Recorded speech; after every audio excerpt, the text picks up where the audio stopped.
Mereka bilang ini Rp1.000. Ya kan? Tapi makin lama di dalam isi riba, Rp1.000 yang dulu bisa dipakai untuk membeli 50 kg emas pada tahun 46, ketika pertama kali diberikan rupiah, hari ini diberikan tukang parkir pun tidak mau. Maka mereka ganti gambarnya dengan Soekarno-Hatta, nolnya ditambah 2, menjadi 100.000. Yang 99.000 dari mana? Ya kan? 99.000 dari mana? Dan kalau ini kita belah 2, dibelah 4, mau saya kasih 4 mahasiswa. Kemana samannya tadi itu nilainya? Ya, ini seperti sihirnya Fir'aun yang menjadikan tali sebagai ular. Nah, orang Amerika bilang, pedagang Amerika, saya juga punya kertas sendiri, namanya greenback. Tapi kertas saya punya 10.000 kali lipat dari kertas saudara. Jadi kalau Bapak Ibu sekalian, adik-adik pergi ke Washington sana, ke New York, bawa uang 100.000. Belum tentu mahasiswa punya uang 100.000 kan? Harus bekerja 2 hari untuk mendapatkan uang 100.000. Pergi ke Washington, saya mau beli Coca-Cola 1 botol. Apa mereka bilang? Apa mereka bilang?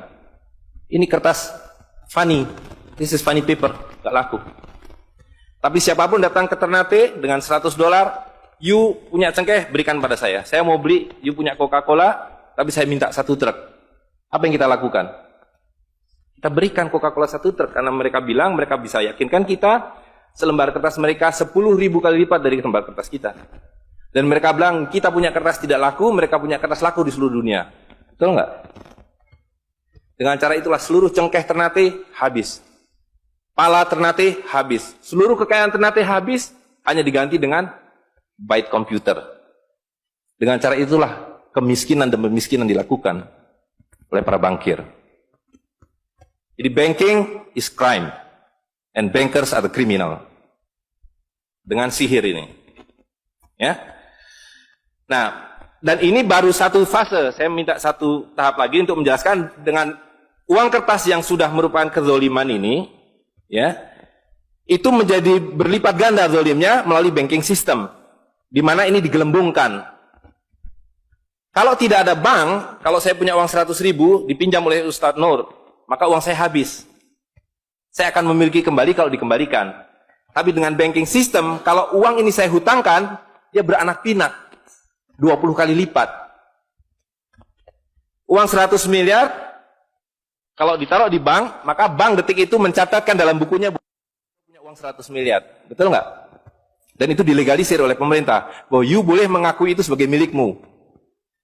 Dan bagi bank, uang titipan ini liability, maka dia harus sewakan, dia harus pinjamkan dengan bunga kepada orang yang mau beli rumah tidak bisa beli rumah, mau beli mobil tidak bisa beli mobil. Jangan khawatir, saya beri kredit. Tapi harus tahan 10% untuk cadangan. Ya kan? Dan semua orang dibikin miskin. Misi pokok bank adalah membuat semua orang miskin, supaya tidak mampu membeli apapun kecuali berhutang melalui bank. Maka ketika 100 miliar ini diterima bank, maka dia bisa mengutar itu 20 kali dengan bunga katakanlah 10%. Maka dia akan mendapatkan dari bunganya saja 180 miliar. Jadi kalau bank bilang saya ngasih bunga hanya 10%, dia akan dapatkan 200%. Dan dari pokoknya yang dia putar itu, maka dia akan dapatkan 20 kali 90 miliar. Coba lihat, maka terciptalah uang 1,9 triliun, hampir 2.000 triliun. Padahal uangnya berapa tadi? 200 miliar. Yang 1,8 triliun dari mana? Angin, sihir. Tidak ada. Itu sebabnya setiap bank dijaga oleh satpam. Supaya mengesankan bahwa di bank ada uang. Tidak ada uang di bank. Itu kenapa setiap pegawai bank pakai jas, pakai dasi. Supaya orang yakin bahwa uangnya dijaga dengan baik. Karena di situ tidak ada uang. Dan itu sepenuhnya pengelabuan. Jadi bank itu adalah arisan berantai. Kalau kita datang mengambil uang, tapi orang bisa bilang, tapi kalau saya ngambil uang di bank kok ada? Uang siapa yang diberikan? Uang Anda sudah nggak ada. Jadi orang percaya bahwa bank adalah tempat yang paling aman menyimpan uang. Bank adalah tempat paling tidak aman menyimpan uang. Belum Anda keluar dari pintu bank, uang Anda sudah nggak ada. Pembuktiannya gampang. Datang pada hari yang sama, minta saya mau ambil uang saya hari ini. Potong telinga saya kalau Anda dapat uang, kecuali 10% dari nasabah. Bisa dipahami? Ya. Uangnya tidak ada. Itu. Nah, tapi yang perlu dipahami adalah akibatnya. Kalau kita tadi punya uang 100.000, di sini ada satu handphone, maka berapa harga handphone ini? Ceteris paribus kata ekonom. Maka harga handphone ini ada 100.000, ya kan? Tapi ketika ini digelembungkan menjadi 2 juta, sementara sumber daya alamnya tetap, berapa harga handphone ini? Menjadi 2 juta. Dan itu mereka bilang inflasi. Jadi inflasi adalah kebohongan. Lihat ya, dulu ketika Republik Indonesia didirikan, uang yang pertama dicetak adalah 1 sen, paling besar 100 rupiah, 600 rupiah. Uang 1.000 pernah didesain tapi tidak dicetak karena terlalu besar. Karena dengan 1.000 Anda sudah dapat beli emas setengah kilo. Pada waktu itu 1 gram emas hanya 2 rupiah. Dan mereka berjanji, jangan khawatir, setiap rupiah saya jamin dengan 1,5 gram emas. Sampai sekarang itu berlaku Undang-Undang tahun 46. Nah tapi lihat, karena uang kertas itu sihir, dicetak makin banyak, nilainya merosot. Bebeknya mah tetap, cengkehnya tetap, palanya tetap, tapi nilai uang yang merosot. Maka mulai tahun 52, ini pertama kali by the way, ini Bank Indonesia baru muncul tahun 52. Bank Sentral Republik Indonesia itu bukan Bank Indonesia, dulu namanya BNI 46. Tapi Belanda tidak mau. You mau merdeka, you mesti nurut saya. Hentikan BNI 46, ganti dengan bank saya, The Jeffers Bank, menjadi Bank Indonesia. Dan hentikan uang Republik Indonesia, ganti dengan uang saya, Guilders, yang kemudian berubah menjadi uang Bank Indonesia. Oke? Nah, begitu muncul tahun 52, rupiah sudah mulai tidak laku. Dibikinlah uang 1.000 rupiah. Ringkas cerita, tahun 57, uang 1.000 sudah mulai tidak laku. Dibuatlah 2.500 rupiah. Dibuatlah uang 5.000, pertama kali muncul 64, uang 10.000 rupiah. Pak Karno bilang kita sudah terlalu miskin. Maka uang 1.000 digunduli menjadi 1 rupiah yang disebut centering. Tapi tidak lama kemudian muncul lagi. Karena uang kertas adalah penipuan. Worthless. No value. Ringkas cerita, Pak Harto dibilang berhasil dalam pembangunan, dia bikin uang 50.000 rupiah. Dengan gambar Pak Harto dan kapal terbangnya. Tapi inilah ilusi yang lain. Inilah sihir yang lain. Semakin besar uang Anda bukan semakin kaya. Semakin uang besar Anda berarti semakin miskin. Bisa diikuti? Maka ketika terjadi krismon, rupiah makin tidak laku, harus dibikin uang 100.000. Dan sekarang uang 100.000 sudah mulai tidak laku. Ibu-ibu sudah komplain kalau pergi ke pasar dengan 100.000. Betul nggak, Bu? Sudah tidak bisa beli apa-apa ini. Maka mereka dua pilihannya. Pilihan pertama adalah mereka akan mencetak uang 200.000, 500.000. Tapi tidak mungkin. Komputer sudah nggak bisa menghitung. Kalkulator nggak bisa menghitung. Hang. Terlalu banyak nolnya. Pilihan kedua adalah digunduli nolnya, redenominasi. Jadi redenominasi itu bukan untuk mengatasi inflasi, tapi untuk menutupi inflasi. Jadi itu adalah pengelabuan di atas pengelabuan, di atas pengelabuan, di atas pengelabuan. Gitu. Ya. Jadi secara real, uang 100.000 ini dulu ketika Pak Harto masih berkuasa, menjelang jatuh itu, kalau dibelikan telur, dapat 50 kilo. Masih ada yang ingat gak, Bu? Kali ibu-ibu ingat pasti. 1 kilo telur harganya 2.000 rupiah. Begitu Pak Harto jatuh, dibilang ini gara-gara krismon, uangnya sama. Walaupun ini belum ada waktu itu, karena ini masih 50.000 aja udah besar waktu itu. Uang yang sama dengan telur yang sama, tiba-tiba dibawa ke pasar, saya mau beli telur. Bu, hari ini tidak dapat 50 kilo lagi. Hari ini cuma dapat 13 kilo. Karena daya belinya, telur sekarang 7.500. Dan hari ini, kalau di pasar Ternate berapa, Bu, harga telur sekilo? Hari ini. Di Jakarta 20.000. Dan telurnya sama. 1 kilo itu isinya 16 butir, 17 butir, 18 butir. Uangnya sama. Tapi hari ini kalau dibelikan telur hanya dapat 5 kilo. Kemana yang 45 kilo? Itu yang mereka rampok. Itu yang mereka rampok. Dengan melalui apa yang mereka sebut inflasi. Tapi sebenarnya dengan cara penggelembungan uang. Kertas yang terus-menerus di nilai. Nah, satu lagi Pak ya, saya minta ini karena ini penting sekali. Ini penting sekali. Nah, sistem zalim ini kemudian difikskan dalam satu sistem politik yang disebut nation state pada level global, kan judulnya kan globalisasi uang. Jadi negara bangsa itu diciptakan oleh para bankir pada abad ke-20. Jadi waktu Indonesia merdeka, Singapura merdeka, Malaysia merdeka, Afrika merdeka, itu bukan kemerdekaan spontan, tapi didesain. Didesain karena kalau dulu mereka mau merampas cengkeh orang Ternate, mau merampas kepala orang Ternate, dia harus bawa serdadu ke sini, dia harus ambil cengkeh dan palanya, repot kan? Maka dengan menciptakan uang kertas, mereka tetap bisa mengambil cengkeh orang Ternate, mengambil pala orang Ternate tanpa harus kirim serdadu di sini. Dan karena itu saya kasih merdeka. Tapi satu mesti bikin bank sentral, kedua pakai uang kertas. Supaya saya tetap bisa membeli 1 barel minyak Anda dengan harga 4 sen dolar. Karena mencetak uang ini biayanya hanya 4 sen, 500 rupiah. Ya, jadi berapapun harta yang kita punya bisa dibeli dengan cara itu. Nah, lalu tadi saya sudah ceritakan uang kertas itu dimunculkan bersamaan dengan konsep negara nasional plus hutang negara. You boleh merdeka tapi you miskin. Rakyat penyakitan, rakyatmu bodoh. Tapi jangan khawatir, saya punya uang. Sekolahkan rakyatmu, bikin pembangunan, saya kasih hutang. Ya kan? Nah, jadi tugas pemerintah itu, republik, adalah satu, mengambil hutang dari bank, menghabiskan utang itu, melalui apa yang disebut APBN. Lalu dulu mereka tanya, jadi bagaimana saya membuat APBN? Jangan khawatir, sekolahkan anak-anak pintar kamu ke Berkeley, ke Chicago, ke Harvard. Mereka dididik untuk membuat pembangunan. Lalu dikasih paket hutang, dan diajari, kalau nggak bisa, kirim konsultan seperti John Perkins, dan sejenisnya. Lalu ada satu pertanyaan, bagaimana kami membayar hutang kami kalau begitu? Mereka bilang, you punya 200 juta rakyat, pajaki rakyat kalian. Pajaki rakyat kalian. Kalian punya pala, punya cengkeh, habisi hutang kalian. Karena you membayar hutang, kalau kita hutang, 5 miliar dolar setiap tahun, apa mereka kasih berkoper-koper dolar? Apa yang mereka kasih ke kita? Mereka hanya mengetik di komputer, 5 miliar dolar, ting, masuk ke Bank Indonesia. Nanti Bank Indonesia tinggal kirim ting ke Bappenas, Bappenas ting ke departemen-departemen itu. Tapi ketika kita mau membayar hutang mereka, bisa kita mengetik di komputer 5 miliar dolar, ting, dibayarkan ke Bank Dunia? Nggak bisa, you mesti punya devisa. Dari mana kami punya devisa? You mesti beli dolar kami. Caranya tebang hutan kalian. Habisi boksit kalian. Habisi mineral kalian. Betul nggak? Nah, jadi itulah yang terjadi di dalam sistem Fir'aun sekarang ini.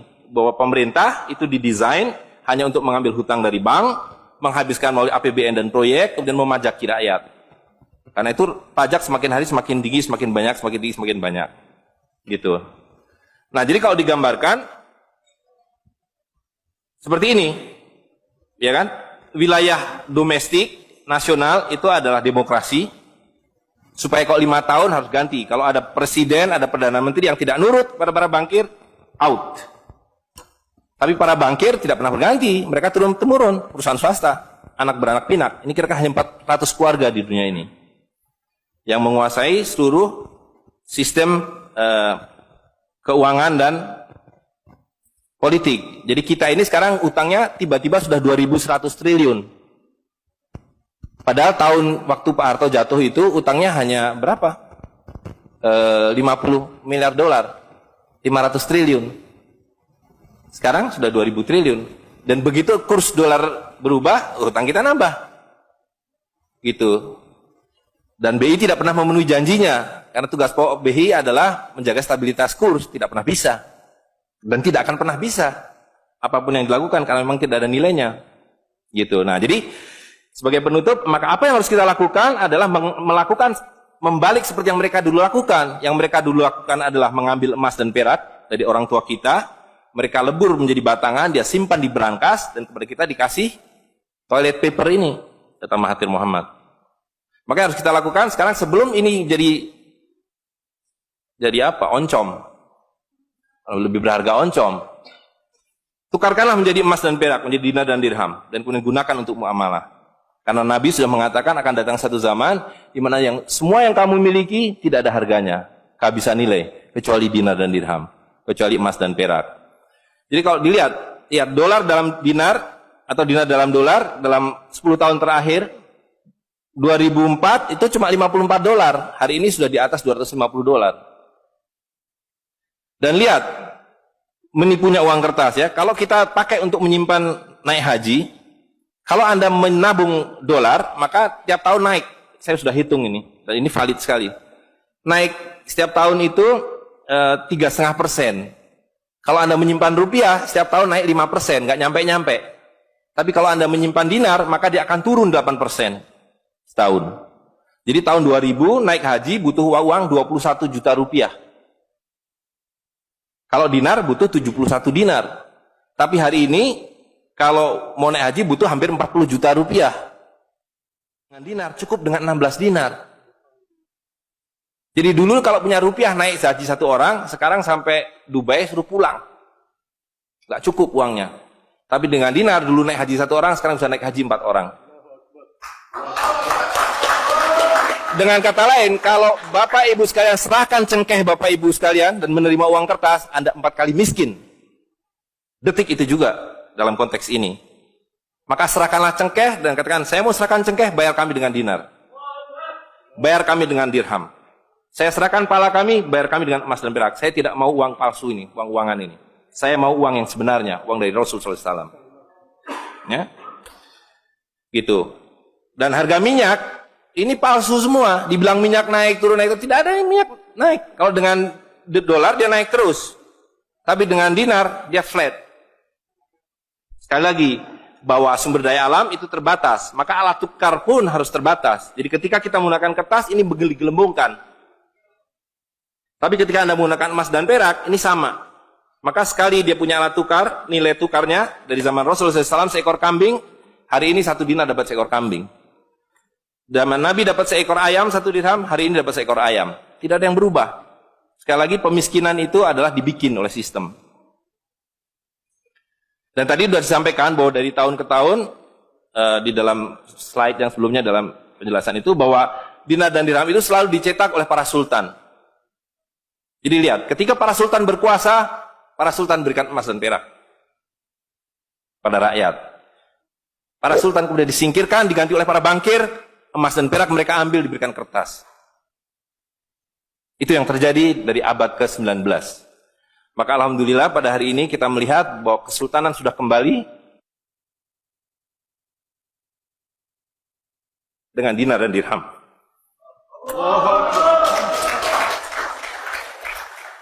Dan ini adalah awal berakhirnya sistem riba. Ini adalah awal dari janji Allah SWT, yamhaqwahu riba wa yurbi sodakotan. Aku suburkan sedekah dan aku hancurkan riba. Kehancuran riba ditandai dengan seperti apa yang dikatakan Nabi, kehancuran mata uang kertas. Suka atau tidak suka, terima atau tidak terima, ini adalah awal kehancuran. Dan karena itu yang harus kita lakukan adalah supaya kita tidak ikut hancur di dalamnya, kita songsong kembalinya dinar dan dirham. Dan itu berarti kembalinya sultania. Dan Ternate adalah awal dari kembalinya dinar dan dirham dan sultania bersama dengan Kesultanan Cirebon, bersama dengan Kesultanan di Sulu. Jadi sekarang sudah ada 3 sultan yang mencetak kembali dinar dan dirham. Dan ini akan mengawali kembalinya dinar dan dirham di seluruh dunia. Jadi kalau pada abad 15, abad 16, abad 17 bangsa Ternate sudah sampai ke Madagaskar, sudah sampai ke negeri atas angin di Spanyol, maka pada abad 21 kembali Ternate sampai Spanyol. Ternate sudah kembali sampai Afrika Selatan, sudah sampai Eropa melalui dinar dan dirham yang berlaku di seluruh dunia. Orang Amerika tidak bisa mengatakan emas saya 5 kali lipat dari emas saudara, tidak bisa. Emas kami dari Ternate sama harganya dengan emas kalian. You 1 dinar, kami 1 dinar. You 1 dirham, kami 1 dirham. Itulah keadilan. Ya. Jadi karena itu Bapak Ibu sekalian, yang terakhir sekali saya ingin sampaikan, dinar dan dirham yang kita bicarakan ini tidak ada artinya kalau berhenti hanya di dalam ruangan ini. Dinar dan dirham harus segera berkemerincing di kota Ternate. Dan Anda semua yang harus memulainya. Tadi 2 orang sudah menyatakan diri sebagai relawan Jawara, jaringan wirausahawan dan pengguna dinar dirham Nusantara. Maka dalam waktu sebentar, insya Allah di Ternate, dari 2 orang ini akan menjadi 2.000 orang yang menggunakan dinar dan dirham. Ya, dari 2.000 akan menjadi 200.000. Seluruh penduduk Ternate menggunakan dinar dan dirham. Dan Kanjeng Sultan dari beberapa waktu yang lalu sudah mulai membagikan zakat dalam dirham. Jadi di Ternate itu sekurangnya sudah ada 1.000 orang memiliki koin dirham yang dibagikan oleh Sultan. Dan itu adalah awal. Ini baru awal, dari kembalinya Islam dan berakhirnya kedzaliman. Jadi sekali lagi Bapak Ibu sekalian, marilah segera ya ular-ular Fir'aun itu kita akhiri dengan cara yang sangat mudah, yaitu kita mentaati perintah Allah SWT. Allah SWT mengatakan, wa halalul bai' wa harramar riba. Aku halalkan berdagang dan aku haramkan riba. Dan uang kertas adalah riba par excellence. Di dalam uang kertas ini ada 2 riba sekaligus. Ya, jadi saya kira itu saja. Saya mohon maaf mengambil waktu agak terlalu banyak, tapi ini penting karena supaya clear semuanya. Ya, karena ini baru pertama kali dibicarakan di Ternate. Demikian, assalamualaikum warahmatullahi wabarakatuh.